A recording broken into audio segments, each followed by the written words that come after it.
출애굽기 11장 1절부터 10절입니다. 네, 찾으셨으면 같이 봉독합니다. 출애굽기 11장 1절부터 10절입니다. 여호와께서 모세에게 이르시기를 내가 이제 한 가지 재앙을 바로와 애굽에 내린 후에야 그가 너희를 여기서 내보내리라. 그가 너희를 내보낼 때에는 여기서 반드시 다 쫓아내리니 백성에게 말하여 사람들에게 각기 이웃들에게 은금 패물을 구하게 하라 하시더니 여호와께서 그 백성으로 애굽 사람의 은혜를 받게 하셨고 또 그 사람 모세는 애굽 땅에 있는 바로의 신하와 백성의 눈에 아주 위대하게 보였더라. 모세가 바로에게 이르되 여호와께서 이와 같이 말씀하시기를 밤중에 내가 애굽 가운데로 들어가리니 애굽 땅에 있는 모든 처음 난 것은 왕 위에 앉아 있는 바로의 장자로부터 맷돌 뒤에 있는 몸종의 장자와 모든 가축의 처음 난 것까지 죽으리니 애굽 온 땅에 전무후무한 큰 부르짖음이 있으리라. 그러나 이스라엘 자손에게는 사람에게나 짐승에게나 개 한 마리도 그 혀를 움직이지 아니하리니 여호와께서 애굽 사람과 이스라엘 사이를 구별하는 줄을 너희가 알리라 하셨나니 왕의 이 모든 신하가 내게 내려와 내게 절하며 이르기를 너와 너를 따르는 온 백성은 나가라 한 후에야 내가 나가리라 하고 심히 노하여 바로에게서 나오니라. 여호와께서 모세에게 이르시기를 바로가 너의 말을 듣지 아니하리라. 그러므로 내가 애굽 땅에서 나의 기적을 더하리라 하셨고 모세와 아론이 이 모든 기적을 바로 앞에서 행하였으나 여호와께서 바로의 마음을 완악하게 하셨으므로 그가 이스라엘 자손을 그 나라에서 보내지 아니하였더라. 아멘. 네, 오늘 출애굽기 11장 1절부터 10절 말씀을 통해서 마지막 재앙 선포라는 제목으로 함께 은혜를 나누겠습니다. 하나님의 말씀을 실제로 믿는 사람들에게는 하나님이 허락하시는 응답의 문이 열리지만 농담으로 여기는 사람들에게는 실패와 저주가 따릅니다. 볼트윈이라고 하는 사람이 있었는데요. 성경 말씀을 가지고 조롱을 하고 그랬습니다. 성경은 무식한 책이니까 50년 후가 되면 완전히 없어진다 이렇게 말했는데 우리가 아는 대로 볼트윈이라는 사람은 자살을 했고요.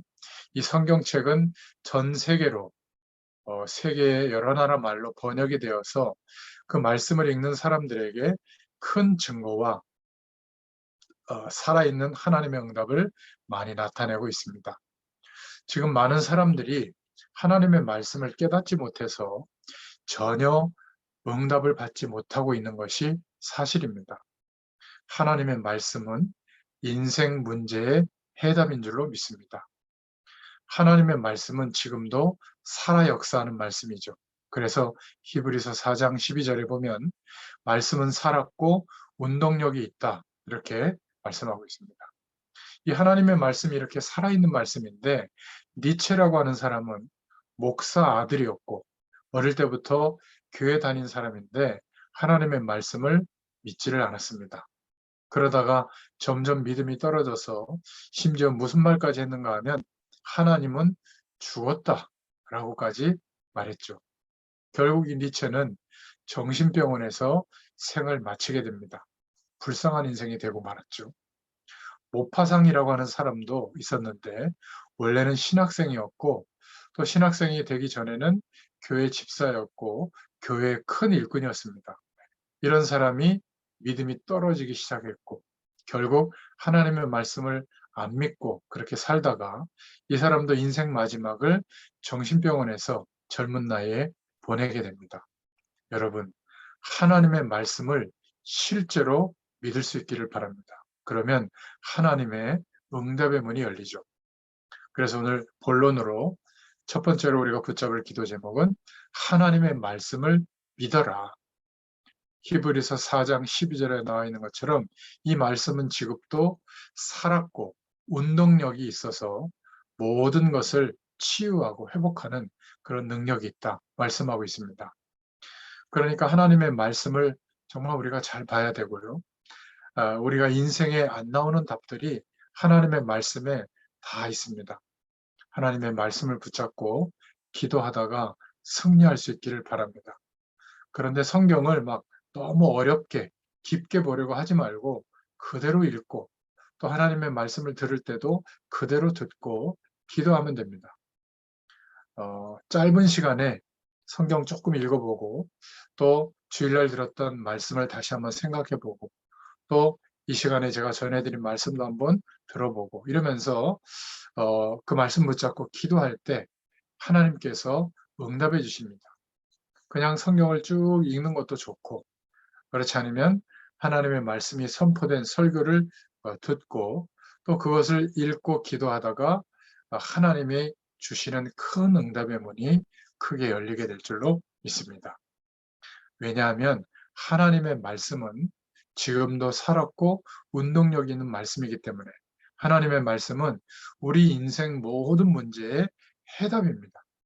왜냐하면 예수님이 하신 그리스도의 일을 믿게 말씀이 가르쳐주고 있고요. 그 그리스도를 믿음으로 도저히 우리 힘으로 빠져나올 수 없었던 세상 배경, 죄의 권세, 사단의 권세에서 완전히 해방된 줄로 믿습니다. 그래서 이제는 영원하신 하나님 나라의 배경, 영전하는 세계의 배경과 힘을 가지고 살 수 있는 인생으로 바뀌어지게 됐죠. 이런 면에서 하나님의 말씀은 살았고 운동력 있는 말씀이다. 해답을 줄 뿐만이 아니라 앞으로 무슨 일이 일어날까 성경에 다 나와 있습니다. 하나님의 말씀은 이 세상을 살리는 유일한 해결책이죠. 마태복음 24장에 보면 마지막 때가 되면 처처에 기근이 일어나고 지진도 일어나고 재난은 자꾸 터지고 인재든 천재든 재난이 자꾸 터집니다. 그러면서 곳곳에 싸움이 일어날 것이고 사랑은 식어지고 하나님의 말씀을 듣지 않고 이단들이 일어나고 그러면서 그것이 끝이 아니라 시작이다. 말세의 시작이니까 끝까지 견디는 자는 구원을 얻으리라. 하나님의 말씀을 붙잡고 나가는 자는 구원을 얻을 것이다. 이렇게 말씀하고 있습니다. 디모데후서 3장에도 마지막 때가 되면 하나님의 능력을 안 믿고 사람의 능력을 믿고 또 마지막 때가 되면 전부 자기만 자랑하고 이기주의자만 나오고 마지막 때가 되면 이 땅은 멸망받게 될 것이다. 그렇게 말씀하고 있습니다. 그래서 너는 배우고 확신한 일에 거하라. 하나님의 말씀에 대해서 배우고 확신한 일에 거하라. 이렇게 말씀하고 있죠. 또 모든 성경은 하나님의 감동으로 된 것이로 그 정도가 아니라 때를 얻든지 못 얻든지 이 말씀을 전파하라. 이렇게 말씀하고 있죠. 틀림없습니다. 아, 이것이 하나님의 말씀이 분명하구나. 이렇게 우리의 인생과 우리의 삶에 답이 나왔다면 반드시 승리하게 될 줄로 믿습니다. 하나님의 말씀이 우리 심령에 담겨지면 승리하게 됩니다. 그것이 안 나오기 때문에 그냥 흘려듣고 대충 생각하고 세상이 더 커 보이기 때문에 승리를 못하게 되는 거죠. 하나님의 말씀이 나의 심령 안에 담겨지고 있는가? 그것이 기준입니다. 그래서 큰 두 번째로 출애굽기의 주제는 뭐라고 말씀하고 있냐면 하나님의 말씀을 거부한 바로 왕에 대해서 보여주고 있죠. 이 세상의 진짜 고통과 저주의 원인은 하나님을 떠나서 영적 원리로 창조되어진 하나님과 함께하는 축복으로 살아가도록 창조되어진 인간이 하나님을 떠나서 저주와 고통 가운데 살아가게 되는데 그렇다고 생각하지 않는 겁니다. 말씀이 주어지는데도 그 말씀을 따라가지 않는 거죠. 바로 왕처럼 그렇습니다. 하나님의 말씀을 떠남으로 고통과 재앙이 따르죠. 아무리 수고해도 인생의 고통과 재앙은 끊임없이 계속됩니다. 호세아서 4장 1절부터 6절에 보니까 하나님을 아는 영적 지식이 끊어진 시대에 대해서 말하고 있죠. 이 시대도 정말 세상 배경은 커 보이고 하나님의 말씀은 어떤 내 육신적인 어려움을 도와주는 정도의 말씀 이렇게 생각해서는 곤란합니다. 하나님의 말씀을 회복해야 될 줄로 믿습니다. 시대마다 멸망이 임한 시대는 하나님의 말씀을 농담으로 여겼을 때 그런 일이 일어났죠. 롯의 사위들이 멸망이 임하는 소돔과 고모라에 대해서 농담으로 여겼습니다. 우리는 하나님의 말씀을 다 지키든 못 지키든 그거는 그 다음 이야기고, 하나님의 말씀을 믿어야 될 줄로 믿습니다. 하나님의 말씀을 건성건성 농담으로 여겼다. 노아 시대 때 하나님의 우리가 회개하지 않으면 홍수로 멸망시키겠다. 방주 안에 들어와야 된다. 오실 메시아의 약속을 붙잡아야 된다. 그런데 전부 농담으로 여겼습니다. 특히 하나님이 노아를 보고 배를 만드는데 땅에다 만드는 게 아니라 산에다가 만들려고 하니까 무슨 배를 바닷가에 만들지 산 위에다 만드느냐. 노아를 막 놀리기까지 하죠. 120년 동안. 그 사람들이 결국에는 다 멸망을 받았죠. 이스라엘 백성들이 하나님의 말씀을 받지 않고 하나님의 말씀보다 자신들의 규칙, 절차, 어떤 여러 가지 법 이런 거를 만들어서 실천할 사항들을 두고 그것을 위에 두고 자신들이 위에 군림하는 그런 교권 운동을 하다가 결국 멸망을 받았습니다. 여러분, 하나님의 말씀을 멸리하면 금방 망하는 게 아닙니다. 차근차근 그냥 일어설 수 없을 만큼 망하도록 하나님이 그렇게 하시는 거죠. 지금 바로왕을 한번 보세요. 마지막 장자 재앙이 임하고 있는데도 하나님의 말씀을 안 듣습니다. 이게 멸망받는 길이거든요. 하나님의 말씀은 들으면 될 것인데 하나님의 말씀을 듣지 않는 시대가 된 겁니다. 어리석은 자는 그 마음에 이르기를 하나님이 없다 하도다. 얼마나 어리석습니까? 지금 우리와 함께 계시는 하나님을 없다고 하니까 얼마나 어리석은 말이죠. 저와 여러분은 하나님의 말씀을 떠나지 말기를 바랍니다. 말씀은 살았고 운동력이 있습니다. 틀림없죠. 자, 그러면 두 번째로 무슨 말씀을 붙잡아야 하는가? 그것이 중요합니다.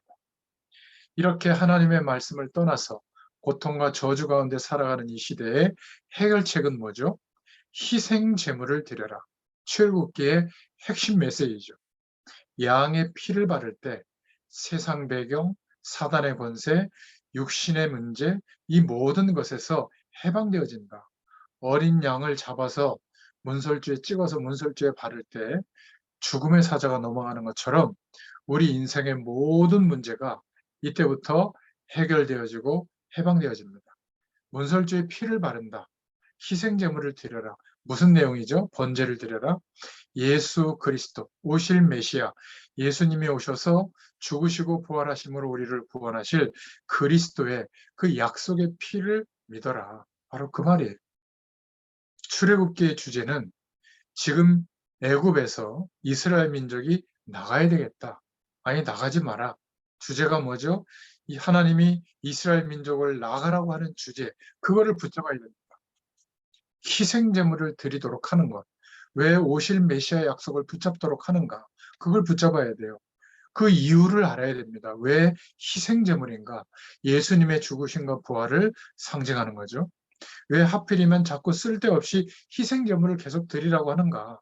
그냥 잘 살면 될 것인데 무엇 때문에 자꾸 양을 잡으라고 하는가? 이게 출애굽기의 가장 중요한 메시지예요. 이것을 놓치고 복받고 문제 해결되고 자녀 잘 되고 행복하게 살고 그런 기대감으로 말씀을 보면 성경의 중요한 말씀은 다 놓치는 겁니다. 성경을 아무리 깊이 봐도 이것을 놓치면 틀린 거예요.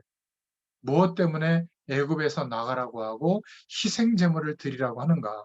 오실 메시아의 약속을 붙잡으라는 거죠. 오늘 이 메시지를 붙잡아야 승리하는 겁니다.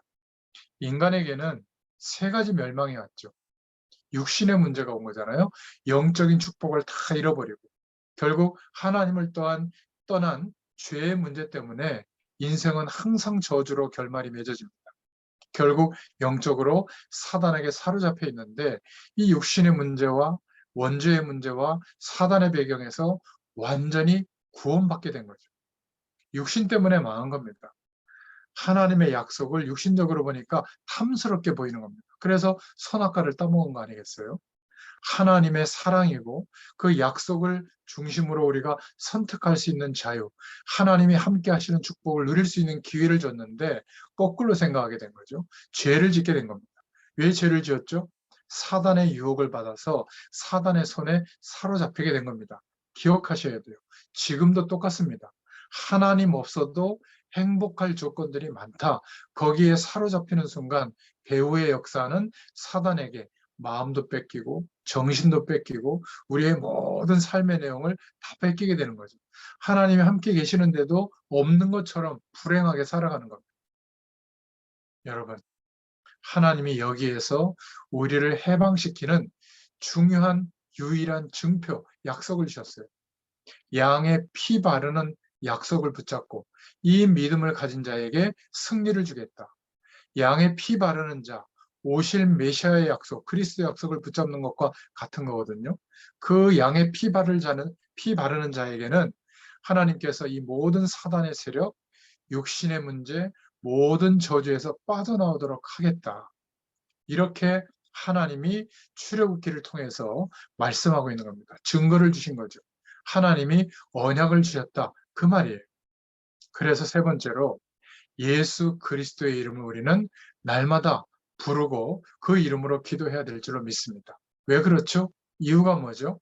바로 왕으로 대표되는 이 사단의 세력은 이 바로 왕이 이스라엘 백성들을 정말 나중에는 장자가 다 죽게 되니까 이제 출애굽하도록 내보내줬단 말이에요. 그리고 나서는 하나님이 함께 하는데도 알면서도 마귀를 아주 그냥 군대를 이끌고 막 영적 세력들을 이끌고 이스라엘을 죽이려고 끝까지 따라오는 겁니다. 이 마귀의 세력이 그래요. 바로 왕이 끝까지 이스라엘을 괴롭힙니다. 민족을 내보내놓고 이스라엘 민족을 내보내놓고 또 따라오는 겁니다. 끝까지 포기하지 않죠. 이런 영적인 세계를 이해해야 됩니다. 왜 그러느냐? 바로 왕이 이스라엘 민족을 보내놓고는 절대 안 보내다가 언제 보냈냐면 6월절 절기에 이스라엘 백성들이 양의 피 바르는 날, 그때 모든 장자가 죽는 날 내보내줬거든요. 억울하죠. 6월절 양의 피의 비밀을 모르면 우리의 가정, 우리의 후손들에게 저주와 재앙이 임합니다.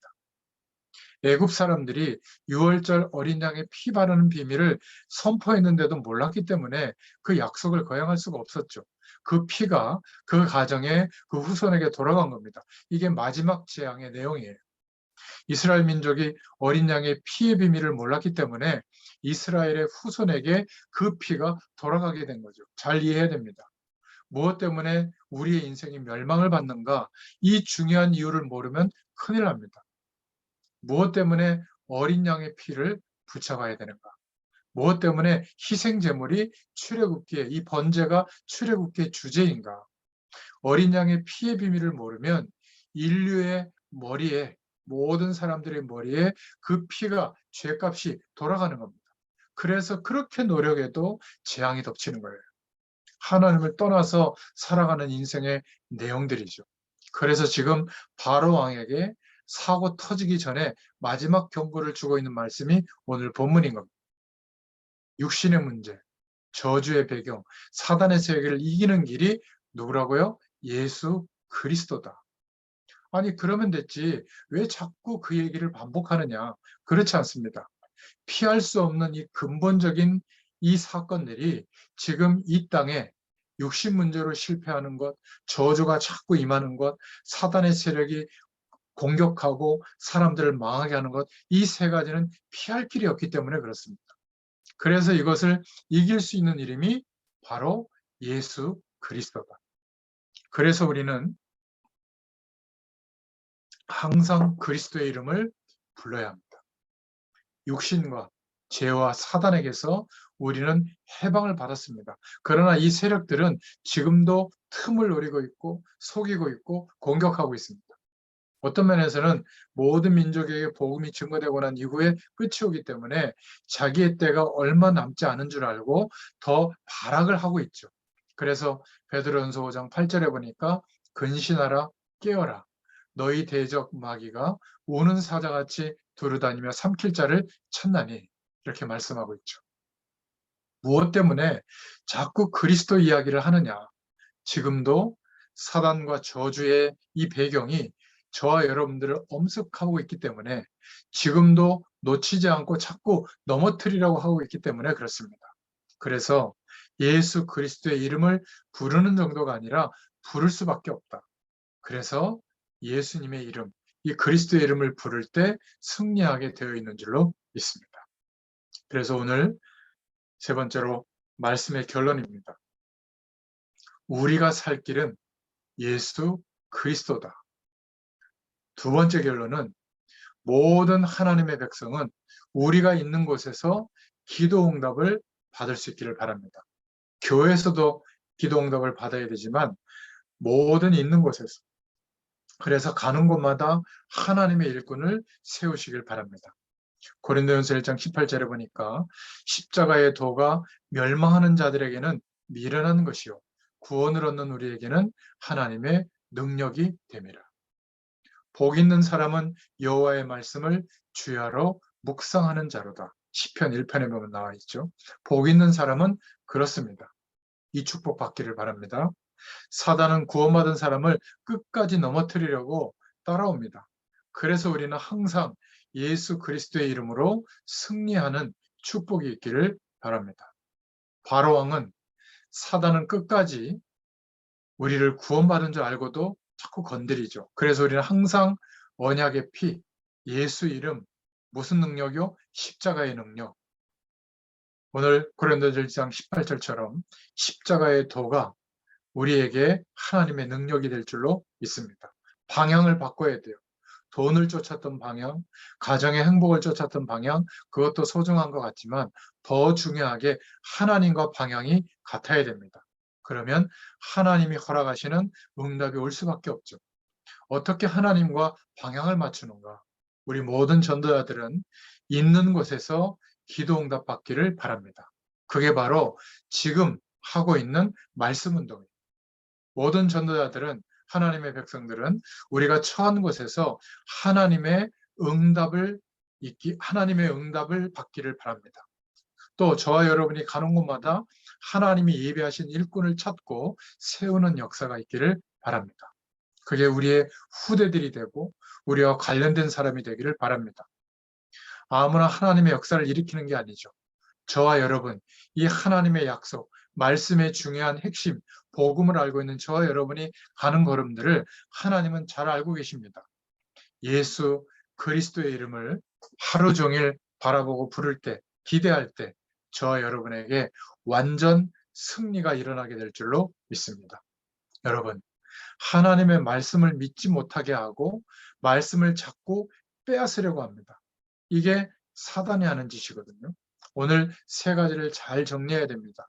바로 왕은 하나님의 말씀을 안 듣습니다. 이 세상은 자꾸 왜 어려워지냐면 하나님의 말씀을 안 들어서 그래요. 그래서 말씀을 전해줘야 됩니다. 두 번째로 깨달아야 될 것은 진짜 해결책이 뭐냐? 양의 피를 발라야 된다. 오실 메시아의 약속, 예수 그리스도의 축복을 믿어야 된다. 언약의 피, 주님의 죽으심과 부활을 믿어야 된다. 죄와 사단과 우리의 육신이 이 배경 가운데 빠져서 나오지 못하기 때문에 하나님이 해방될 수 있는 메시지를 주셨죠. 출애굽기, 언약의 피, 양의 피를 발라라. 바로 이겁니다. 우리는 구원받았는데요. 그렇지 않습니다. 남아있는 싸움이 크다. 이 바로왕은 이스라엘 민족을 완전히 보내놓고 또 따라옵니다. 홍해 바다에 완전히 빠져 죽을 때까지 따라오는 거죠.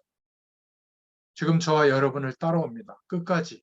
그렇기 때문에 우리가 예수 그리스도의 이름으로 저와 여러분의 산업 현장에, 직장에, 예수 그리스도의 이름으로 저와 여러분의 가정에 예수 그리스도의 이름으로 기도하고 영적 싸움해야 될 이유가 있는 것이죠. 모든 민족에게 복음이 증거되어질 때까지 이 싸움이 남아있는 줄로 믿습니다. 여러분, 마지막 재앙이 선포되고 이제 6월절 어린 양의 피의 약속을 붙잡은 이스라엘 백성은 그 모든 저주에서 해방되는 길이 되는 것이고 하나님의 말씀을 농담처럼 여기고 우습게 여기는 사람들에게는 멸망의 시간이 임하게 되는 것이죠. 기억하시길 바랍니다. 오늘 출애굽기 말씀을 통해서 저 여러분에게 유일하게 살 길은 예수 그리스도다. 우리는 모든 있는 곳에서 가는 곳마다 기도하면서 하나님의 일꾼을 세울 것이다. 또 복음이 우리의 능력이 된다. 이 사실을 기억하고 남겨져 있는 영적 싸움에도 승리할 수 있기를 축원드립니다. 기도하겠습니다. 하나님 참 감사합니다. 오늘 저희들에게 하나님이 주시는 승리를 하나님께서 부어주시기를 소원합니다. 이 땅을 사는 동안에 저희들에게 주님이 함께 하시는 증거들을 지금까지 주셨으니 우리의 남겨진 인생의 때에도 그 증거들을 주실 줄로 믿습니다. 오늘 완전히 승리하는 날이 될 수 있도록 하나님께서 역사하여 주시옵소서. 옳지. 음소거 아멘. 부탁합니다. 네. 예수 그리스도의 이름으로 흑암 권세 꺾이는 날이 되게 하여 주시고 예수 그리스도의 이름으로 모든 질병이 떠나가는 시간이 되게 하여 주시옵소서. 그리스도 예수의 이름으로 우리에게 하나님을 알지 못하게 하는 복음의 비밀을 깨닫지 못하게 하는 모든 흑암 세력이 떠나가는 놀라운 시간이 되게 하여 주시옵소서. 살아계신 주 예수 그리스도의 이름으로 기도합나이다. 아멘. 감사합니다. 수고하셨습니다.